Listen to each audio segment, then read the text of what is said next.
Anybody that's been watching my channel for a while knows that I am a fan of Formlabs 3D printers. So when Formlabs reached out and said, hey, do you want to be part of an event that we're having? I was like, tell me more.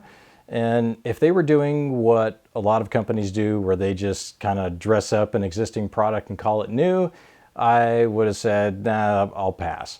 But they are doing something truly revolutionary. It's another leap step beyond even the state-of-the-art Form 3 that I use in nearly all of my videos. So I'm really excited. I've never done this before. I got to travel there and go interview a couple of engineers about this brand new 3D printer. Let me know what you think. I hope you enjoy it. Here's my interview at Formlabs. Hey, I'm Quint from Quint Builds, and I'm here at Formlabs for a new product launch. I have a couple of people here to tell me more detail about the product. Why don't you guys start by introducing yourselves?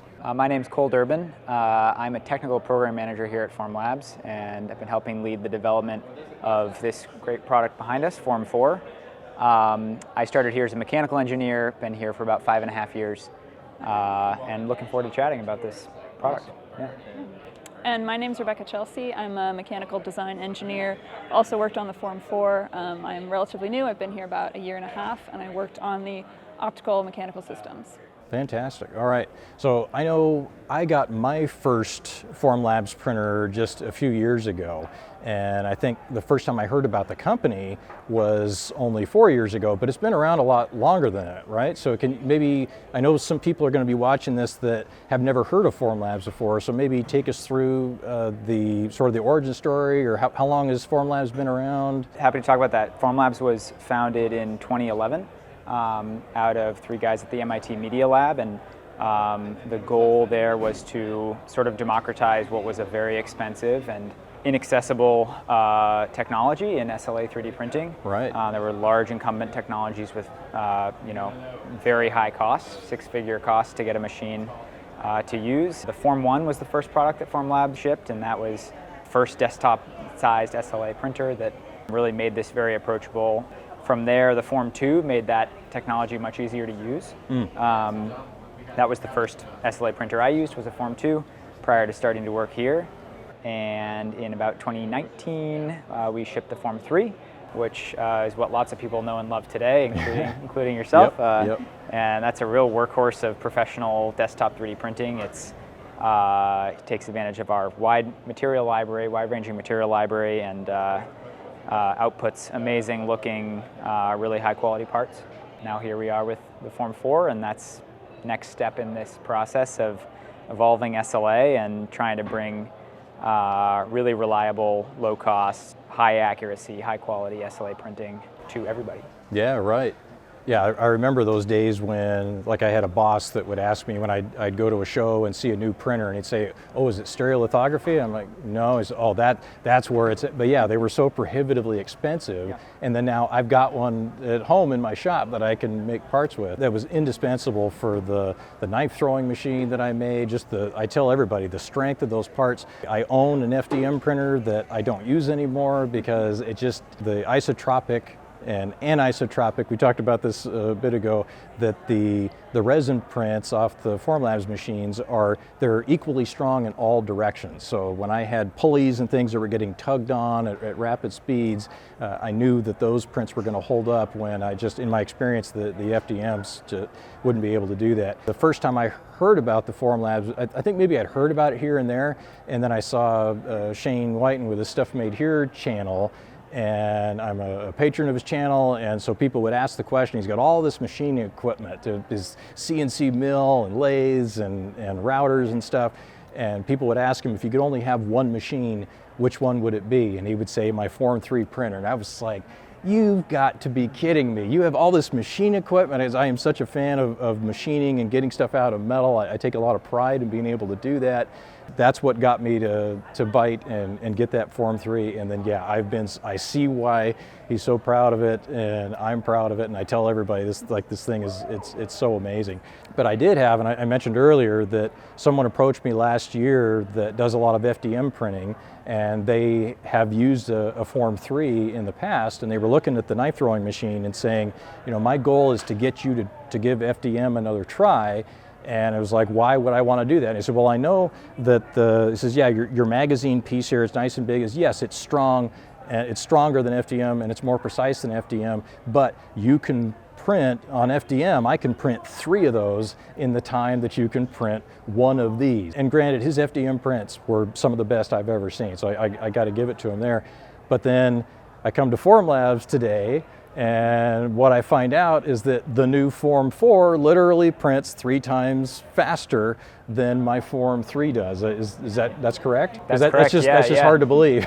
We've been developing this printer now for 3+ years, and I'm legitimately still amazed at how fast prints can come off. Depending on the material, a job is going to be anywhere from 2 to 5 times faster than the Form 3. Wow. And most of the prints, maybe 80th percentile of our users or something, would print in under 2 hours.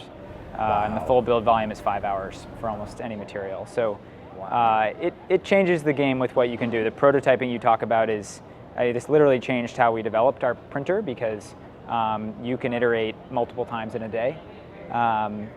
For most parts on Form 3, it's a great printer, but that speed isn't there. And so you can't get through multiple large prints in a day like that. It's an overnight job, or it's 1 in a work day, and the Form 4 has really changed that. So it's been cool to work on, cool to witness as well. So when I heard that this was this different technology, that it wasn't going to be using the laser spot anymore, I'm immediately like, okay, well, what are the mechanics on this thing? How is it actually curing the resin? I always assumed that instead of having, there's a lot of really cheap printers available off of Amazon that are just using LEDs to cure resin, but the parts that are coming off it aren't as strong, and it's like, okay, I've got this, my Form 3 has a laser spot, so it's way more intense than an LED would be, but of course it has to use the mirrors to scan it back and forth. And I tend to think of things in a 3-dimensional, almost like a gantry printer or a milling machine, where I've got my X is my left and right, and my Y is this way, and then my Z is up and down. And so in that Form 3, you had this laser module that's doing the Y this way with mirrors, and then you've got a screw that's pushing things back and forth with that mechanical. But it sounds like so how did you get rid of that stuff and yet maintain the intensity necessary to cure these engineering resins and things? How did you make that happen? It sounds like you don't have any mechanical parts in the bottom of that. How does that work? Yeah. So what we've done with the Form 4 is we've essentially taken what was previously known as the LPU to house those lasers and to be moving those lasers around in all of those axes. And we've essentially split that in half. So we have the LPU on top, which contains the LCD screen, and then there's a component in the bottom of the printer called the backlight, which is the part that I worked on. And should we bring this in? Bring that in. So that right there then? Yeah. So this is a component that's not visible from the outside of the printer. This is called the backlight unit. It's essentially 1/2 of our new light processing unit. So this backlight generates a really even field of light. Instead of having that one single intense laser, we are now generating a even and yet still fairly intense field of light. So that travels through these aspheric lenses, and that travels up towards the LCD screen, which will mask the light to create the profile of each layer. So you're curing an entire layer at once. You're no longer using the laser to kind of draw it out. That allows us to eliminate all of the moving parts that were previously part of the Form 3 system. So this, in addition to the LCD, has no moving parts, which allows us to not have to deal with having these very repeatable, very fast, very mechanically precise movements. So instead we have these stationary systems generating a lot of power, generating a lot of light, but they're all stationary. So instead of rapidly positioning and repositioning parts, we're now just positioning these parts very accurately relative to each other.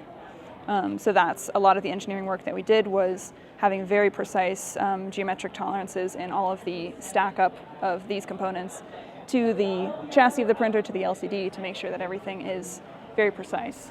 Okay. Yeah. So each of these little bulbs basically is a lens. I heard you say asphere. That's actually an asphere. So that's harder to make than just a spheric lens, Yeah. right? It corrects all kinds of cool things in the optics. Are all the LEDs on at once, or do you selectively turn them on? Do you know? When, so all the LEDs are going to be on at once. Okay. And that's our goal is to have really high uniformity at the print plane. Right. So you're looking at this, you see all these hexagons, but our goal is at the print plane, what the resin is seeing is just a pure, even field of light. Okay, and that's what the shape is doing, is it's taking those point sources, these LEDs underneath each one.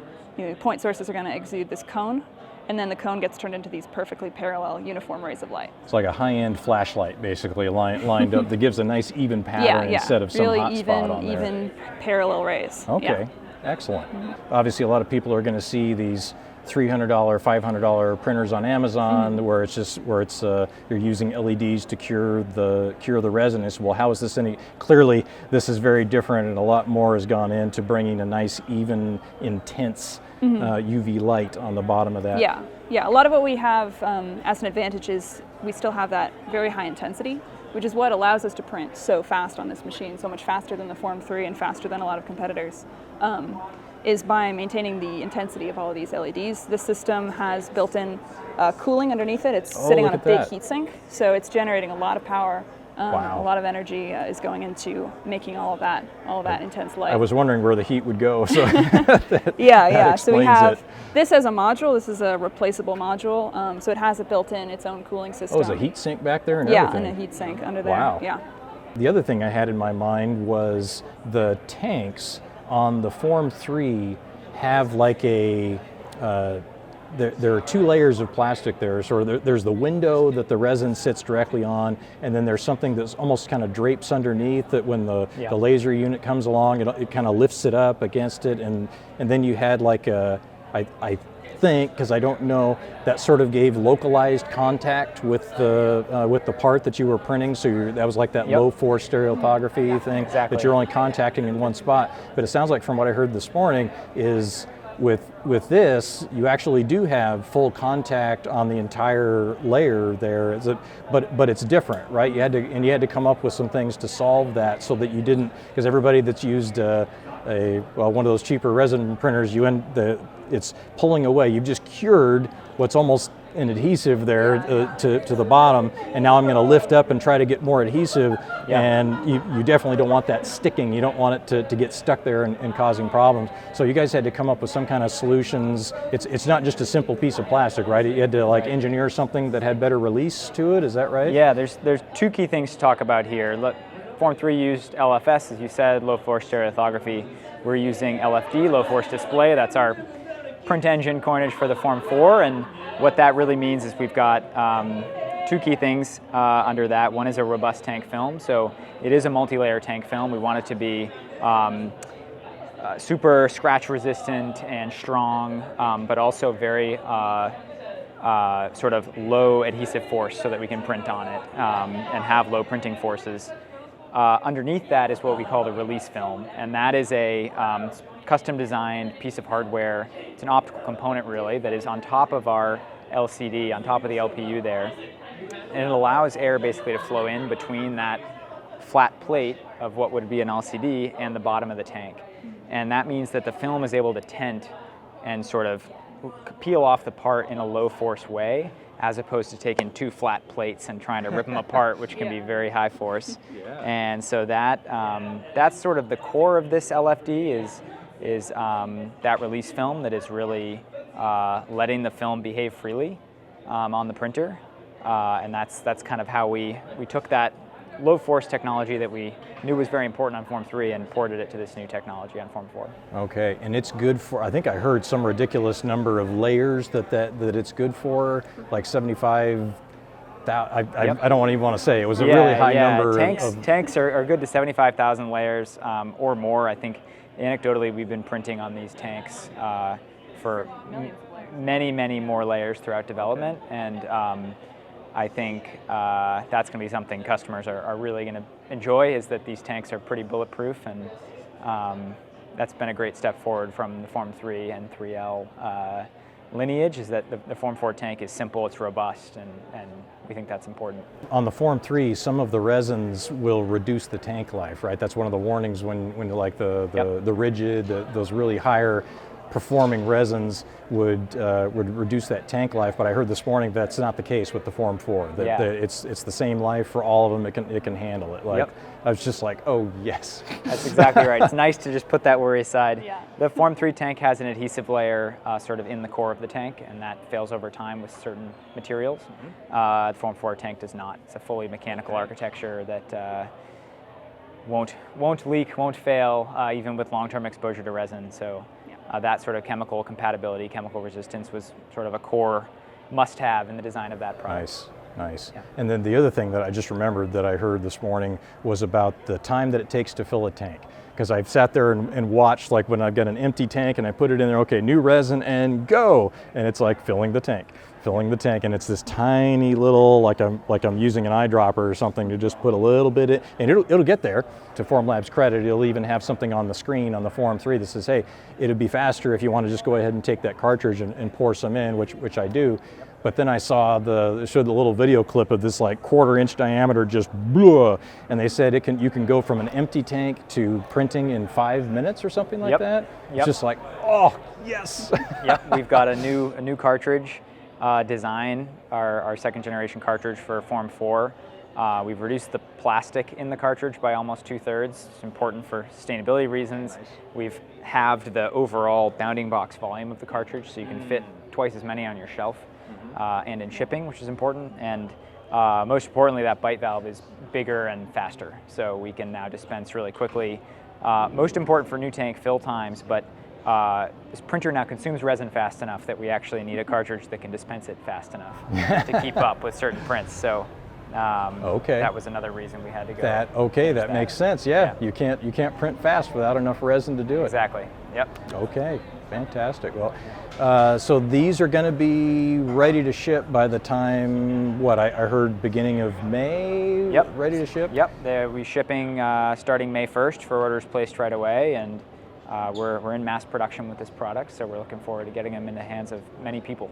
All right. And then the price point for people that haven't heard it yet. Yeah, so the whole Form 4 package starts at $4,499, and that's everything you need to get printing.